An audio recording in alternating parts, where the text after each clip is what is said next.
l'Union européenne reconnaît pleinement le rôle que le secteur privé peut jouer pour générer des investissements, des connaissances, des compétences et des emplois dans les pays partenaires. Depuis longtemps, l'Union européenne accorde une importance singulière au partenariat public-privé pour favoriser le développement économique et social. Ils peuvent jouer un rôle clé dans l'amélioration de la qualité de vie de nos citoyens. En collaborant avec le secteur privé, les gouvernements peuvent fournir des services publics plus efficaces et de meilleure qualité.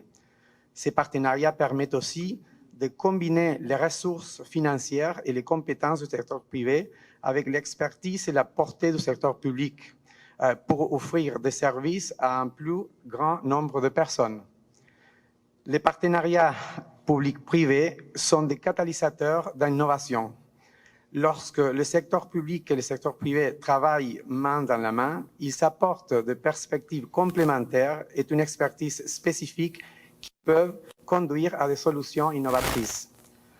C'est pour cela que l'Union européenne a mis en place des mécanismes et des politiques visant à encourager et soutenir ces partenariats, tant en Europe que dans le reste du monde, comme c'est le cas du programme Environnement favorable à l'investissement dans le pays d'Afrique, des Caraïbes et du Pacifique, dans lequel s'inscrit cette activité.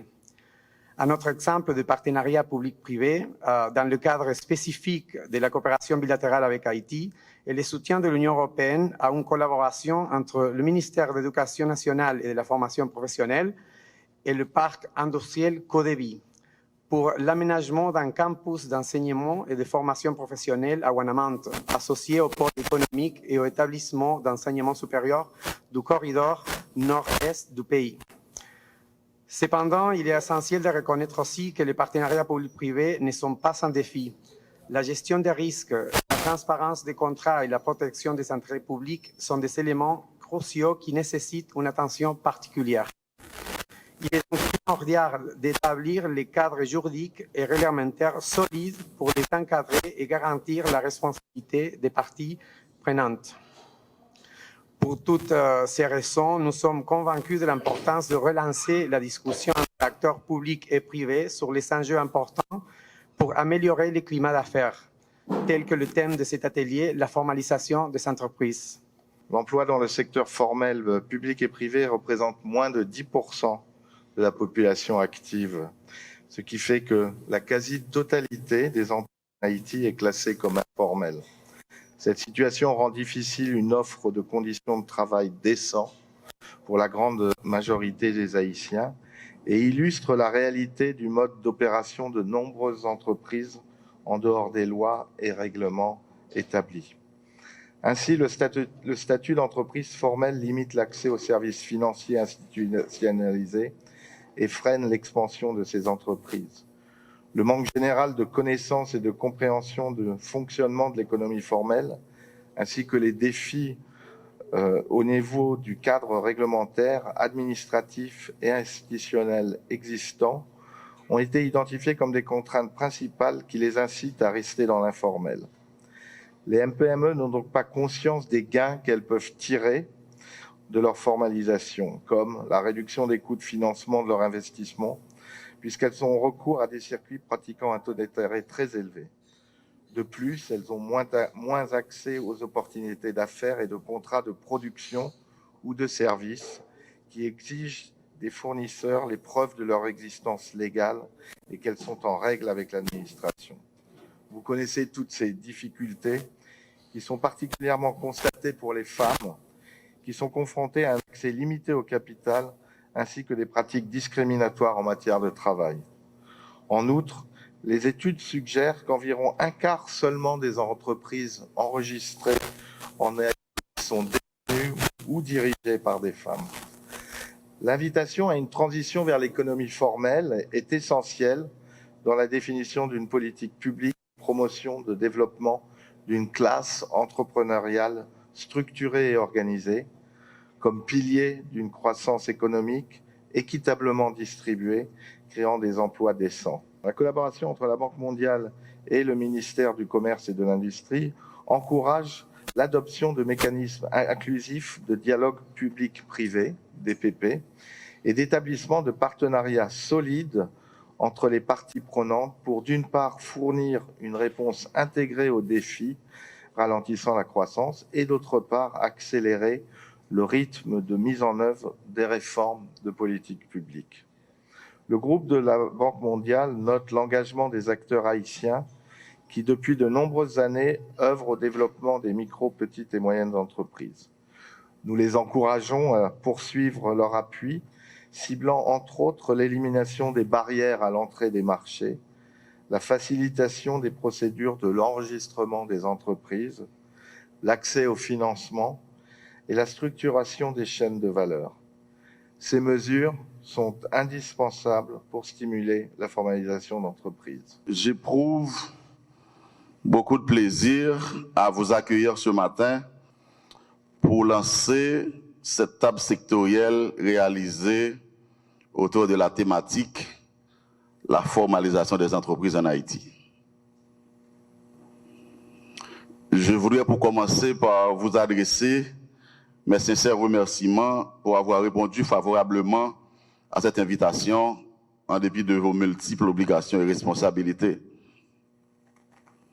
Votre présence à cette activité nous honore et constitue en même temps une source de motivation pour ce ministère et singulièrement pour l'équipe de la TST.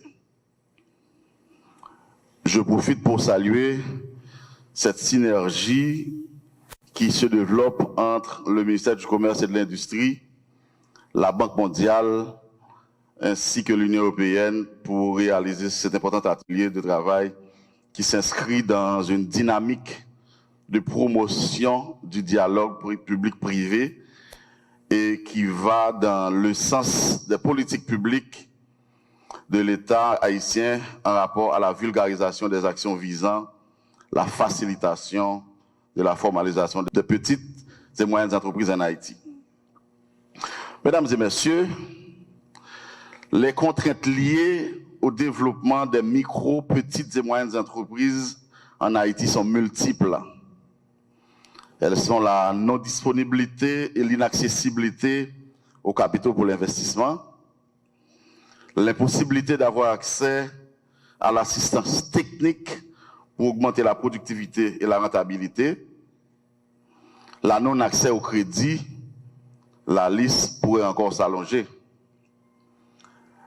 L'activité de ce matin pointe du doigt spécifiquement la problématique du poids de l'informel ainsi que ses conséquences sur la croissance économique. L'essor du pays ne pourra se faire sans des entreprises fortes et formellement constituées et qui opèrent dans un cadre réglementaire et fiscal adapté à leur rythme de développement.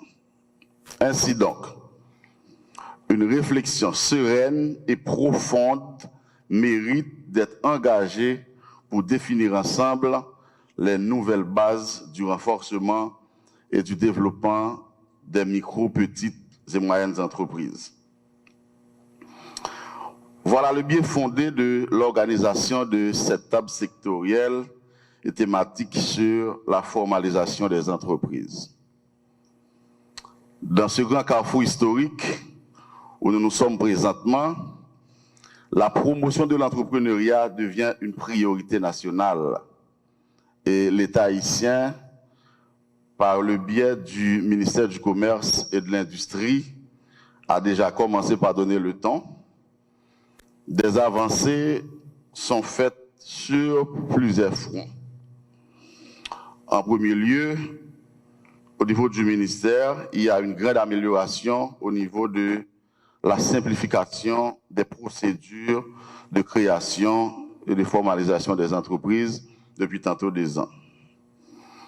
En deuxième lieu, il y a une multiplication d'accords avec des partenaires dont le ministère du Tourisme, la DGI, pour s'assurer à ce que les services du ministère rejoignent tout un chacun. Dans ce registre, je voudrais saluer la synergie développée entre le MCI et la DGI dans la recherche de solutions pour éliminer les goulots d'étranglement qui entravent le processus de formation des entreprises. D'ailleurs, leur intervention dans le panel sur le système fiscal appliqué au MPME témoigne de la volonté des différentes structures étatiques concernées de rechercher la meilleure formule possible pour accompagner les entrepreneurs dans leurs projets.